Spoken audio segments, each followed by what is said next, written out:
Belasan, bahkan puluhan tahun menunggu antrean, menabung sedikit demi sedikit, menahan rindu hanya untuk satu tujuan, datang ke Tanah Suci.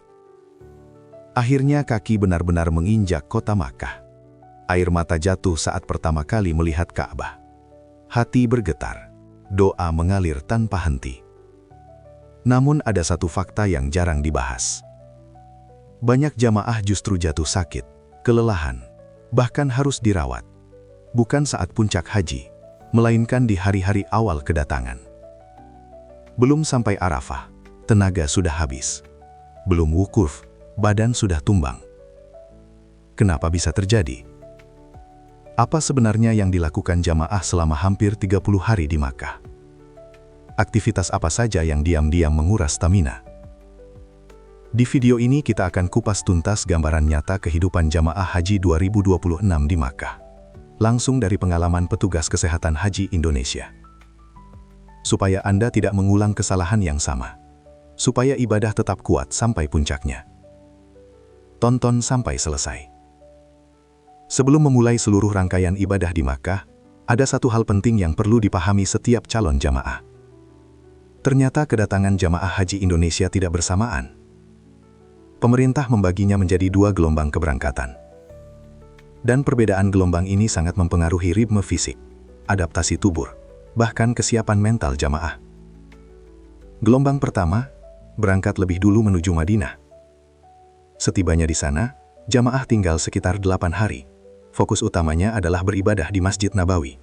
Sholat berjamaah, ziarah raudah, mengunjungi makam Rasulullah, serta berziarah ke tempat-tempat bersejarah seperti Masjid Kuba, Jabal Uhud, dan Baqi. Fase ini sebenarnya menjadi masa adaptasi.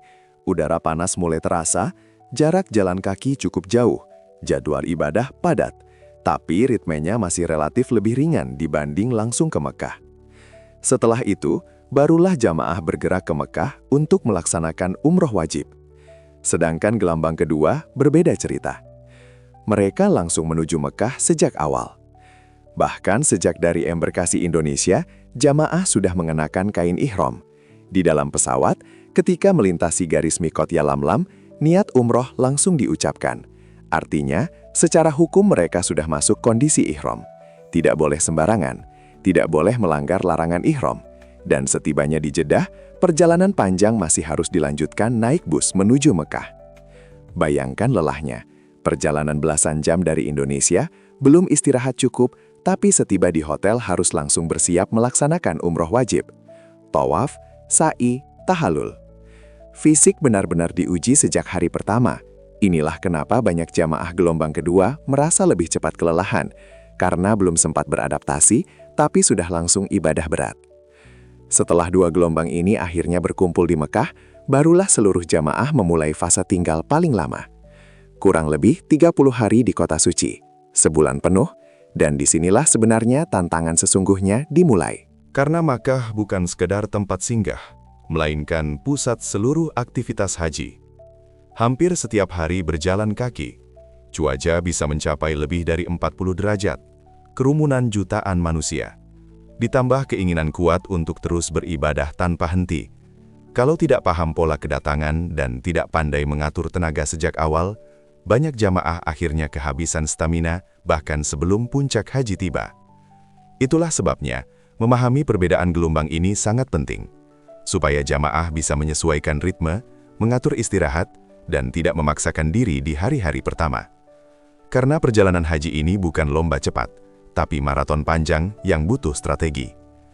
Nah, masa tinggal ini disebut fase pra-Armuzna, yaitu sebelum puncak haji di Arafah, Muzdalifah, dan Mina. Justru disinilah stamina sering habis, aktivitasnya padat sekali. Sholat berjamaah di Masjidil Haram. Hampir setiap hari jamaah berangkat ke Masjidil Haram, naik bus syalawat gratis yang beroperasi 24 jam. Pahalanya luar biasa besar. Satu kali sholat bisa setara 100.000 kali sholat di tempat lain. Tapi, jaraknya jauh, jalan kaki panjang, cuaca panas ekstrem. Kalau dipaksakan terus-menerus tanpa istirahat, bisa tumbang sebelum waktunya. Umroh sunnah berkali-kali. Banyak jamaah semangat ingin umroh berkali-kali. Ambil mikot di Masjid Aisyah Tan'im, lalu tawaf, sa'i, Tahalul, berulang lagi. Secara niat memang bagus, tapi petugas kesehatan sering mengingatkan, jangan terlalu memforsir diri. Karena energi terbesar justru dibutuhkan saat wukuf di Arafah, bukan sekarang. City Tour dan ziarah. Ada juga ziarah sejarah. Naik ke Jabal Nur, tempat Gua Hiro. Mendaki Jabal Tur, lokasi Rasulullah bersembunyi saat hijrah. Secara spiritual, sangat menyentuh. Tapi, medan menanjak, berbatu, panas menyengat. Banyak jamaah lansia akhirnya kelelahan. Ingat, ziarah itu sunnah. Kesehatan itu wajib dijaga. Belanja oleh-oleh. Nah, ini yang sering bikin masalah. Kalap belanja, kurma sekoper, sajadah banyak, air zam-zam tambahan, coklat, kacang, parfum. Padahal ada batas bagasi. Koper besar hanya 32 kg, koper kecil 7 kg. Lebih dari itu, bisa kena kargo dan barang datang berbulan-bulan kemudian. Jadi bijaklah, beli seperlunya saja. Aktivitas harian di hotel. Hal sederhana tapi penting. Cuci pakaian.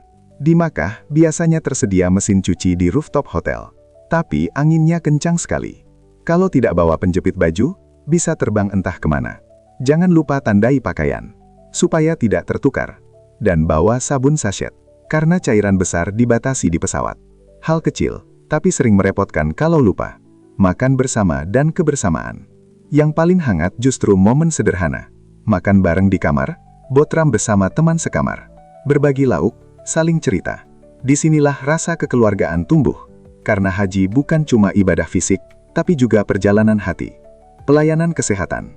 Petugas kesehatan rutin keliling hotel. Ada klinik satelit juga. Dokter dan perawat siap membantu. Kalau badan mulai tidak enak, jangan tunggu parah. Segera periksa. Karena satu penyakit kecil bisa mengganggu seluruh rangkaian ibadah.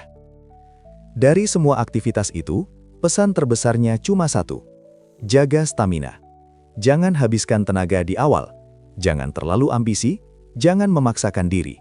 Karena puncak haji baru dimulai saat Armuznah. Disitulah ujian sesungguhnya.